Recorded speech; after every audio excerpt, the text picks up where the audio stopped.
Parlons d'un sujet d'actualité qui roule depuis plusieurs années dans la région, celui du développement ou non de la pinède à l'île Sainte-Thérèse. On sait qu'à Saint-Jean-sur-Richelieu, il reste très, très peu de milieux boisés.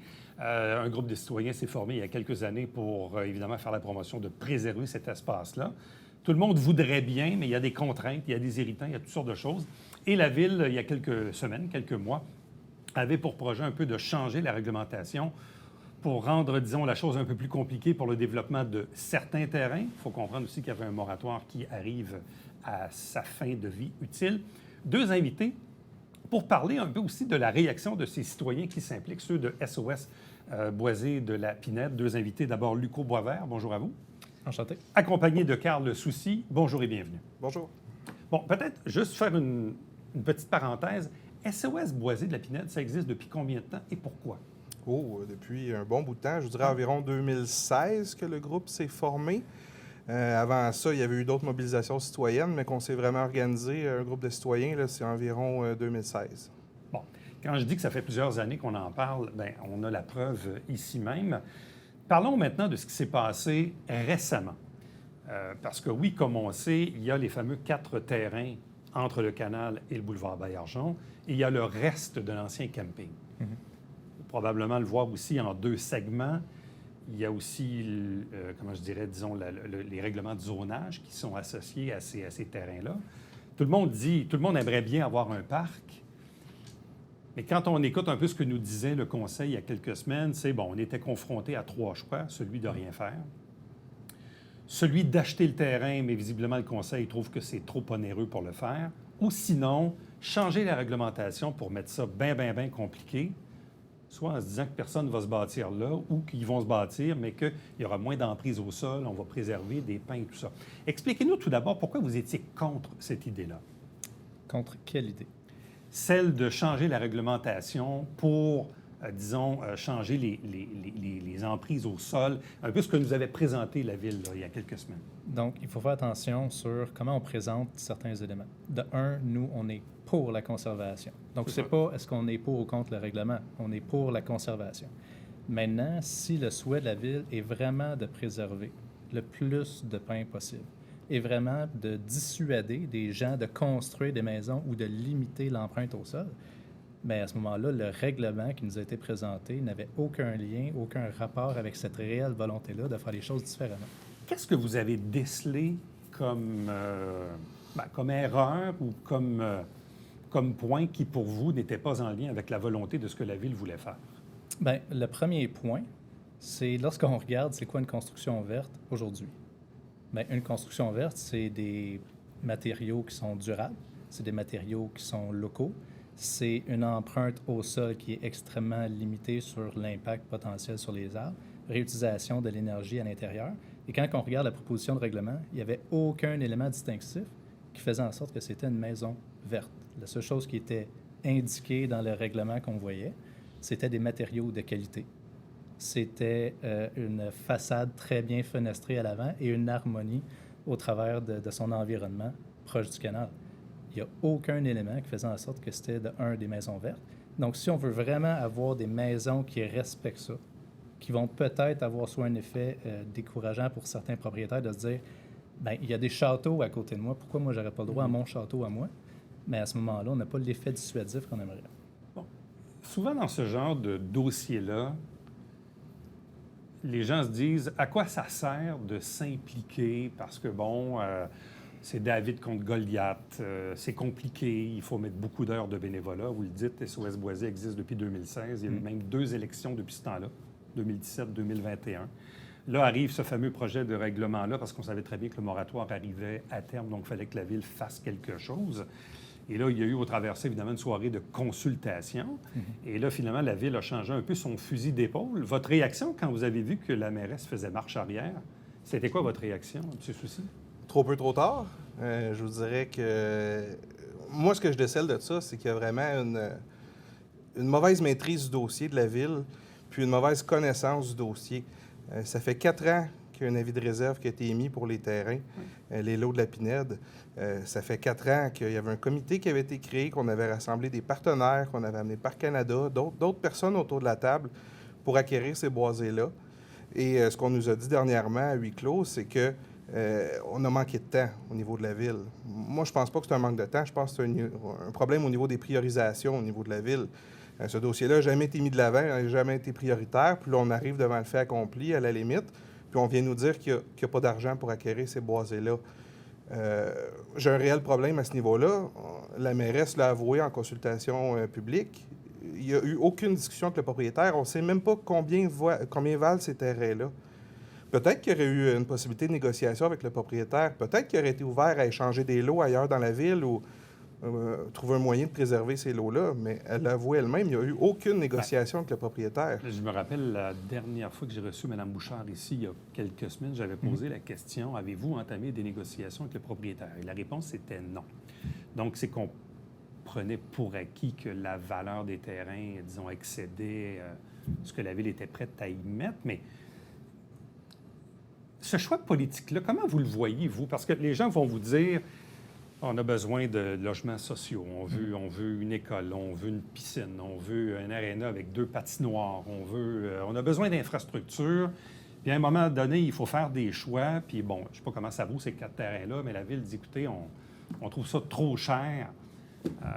Puis à la place, on va y aller avec le règlement qu'on nous présente. Pour vous, c'était pas acceptable comme solution? Non, parce que sans même aller piger dans d'autres postes budgétaires, la Ville collecte près de 3 millions par année en taxes de conservation.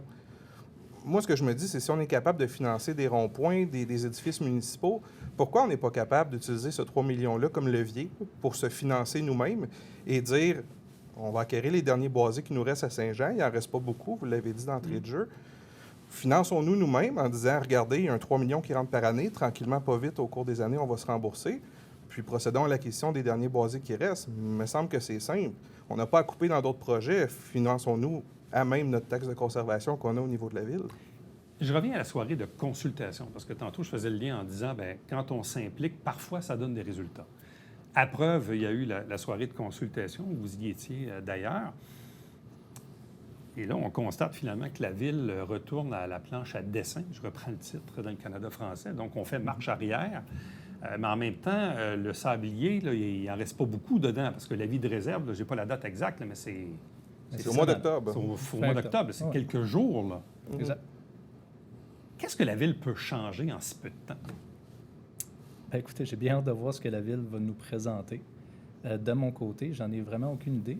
D'après moi, ce qu'ils vont tenter de faire, c'est d'amener un petit peu plus de clarté sur des promesses qui ont été dites, que ce soit dans des communications de la Ville, qui ont même été faites ici.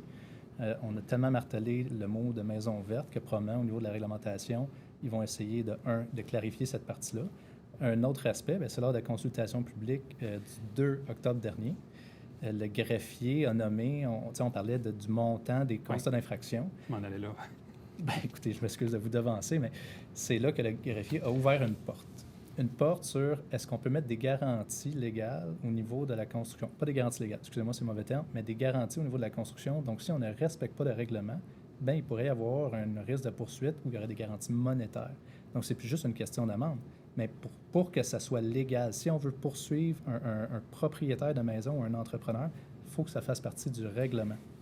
C'est sûr que l'élément dissuasif, si on parle d'une amende de, je ne sais pas moi, de 1 000 $ ou peu importe, je me mets à la place de quelqu'un qui se bâtit une maison qui vaut 1 million, 1,5 million. Tu te dis, bon, mais regarde, je vais couper 2-3 heures, ça va me coûter une couple de mille. Sur 1,5 million, ça ne paraîtra pas beaucoup. Voilà. Donc, il faut que les amendes, si amende il y a, soient vraiment dissuasives. C'est un peu ce que vous avez exprimé là, à la soirée de consultation. Bien, exact. Sauf qu'il semble qu'on est aussi limité au niveau de la loi sur le montant. Donc, c'est là qu'il faut être un petit peu créatif ou trouver d'autres solutions. Et lorsque le greffier a mentionné certains éléments, il semble y avoir d'autres solutions. Donc, j'espère en tout cas que minimalement, parce que je répète qu'on est là pour la conservation de la pinède et non pour encadrer la construction, mais si on est capable d'avoir un effet dissuasif, alors au moins on aura eu ça comme impact. Je disais d'entrée de jeu, en introduction tantôt, qu'il y a 2 choses. Il y a les fameux 4 terrains dont on parle beaucoup, là, qui sont entre le canal et le boulevard Baillargeon, mais il y a le reste. Encore une fois, M. Soucy, pour vous, que ce soit les 4 terrains ou le reste, c'est un tout qui se doit d'être préservé et d'être acheté par la municipalité. Vous revenez toujours avec cette première hypothèse au départ. Bien, c'est à la base même de la création de SOS Boisé de la Pinède. C'est la conservation de ces deux entités-là. Le combat a commencé avec les 4 lots de la Pinède. Puis suite à ça, c'est greffé l'ancien camping Pain Vert. Donc, effectivement, c'est ces deux entités-là qu'on milite pour conserver. Bon. Disons, dans le meilleur des mondes, la Ville finit par négocier avec le propriétaire, finit par acheter les terrains, met ça évidemment sur du long terme avec les revenus du plan de conservation. Là, il y a l'autre projet du centre de service scolaire qui voudrait bien voir une école s'implanter dans ce secteur-là. Vous êtes favorable? Oui, non, peut-être. Comment vous le voyez, ce projet-là? C'est encore une fois une bonne question. Les 4 personnes qui sont sur le noyau dur ici de la Pinède, on a tous des enfants en bas âge qui pourraient fréquenter cette école. En fait, 3 sur 4. Il y a un problème d'école dans ce secteur-là, on le sait. Là. On le sait, les chiffres sont là aussi à l'appui. Donc, est-ce qu'on est pour ou contre une école? On est pour la conservation. Et ce qui est dit aussi, puis on ne parlera peut-être pas du sondage qui a été fait, sauf que n'importe qui est pour ou contre l'école, la majorité, je dirais 90 pour ou contre l'école, sont pour la conservation des boisés. Et il y en a qui viennent justifier la construction de l'école en autant qu'on protège ces boisés-là. Mais est-ce qu'on peut bâtir une école là et conserver? Pas nécessairement. C'est là le risque. Donc, il faut faire attention, nous aussi, comme groupe, quand on représente, si on est pour ou contre l'école, parce que les terrains en arrière appartiennent encore à un propriétaire privé. Donc, qui dit qu'il ne pourrait pas vendre ces terrains-là pour construire des maisons? Et 94 des gens sont contre la construction domiciliaire. Donc, au niveau du sondage qu'on a fait sur les 96 Puis aussi, il y a des citoyens qui sont venus au conseil lors des dernières séances, qui sont venus mentionner des gens qui se connaissent en environnement, là, qui sont venus dire on a beau limiter l'emprise au sol, exemple pour les maisons sur les lots de la Pinède, mais le remblai qui va être fait et ce qui va être fait au niveau mécanique là, pour préparer les terrains va venir endommager les autres arbres. C'est beau dire on met une amende de 500 $ par arbre coupé, mais sans même les couper, c'est des arbres qui vont mourir par le remblai, qui vont être littéralement asphyxiés. Là. On le voit avec les autres maisons qui ont été construites à proximité.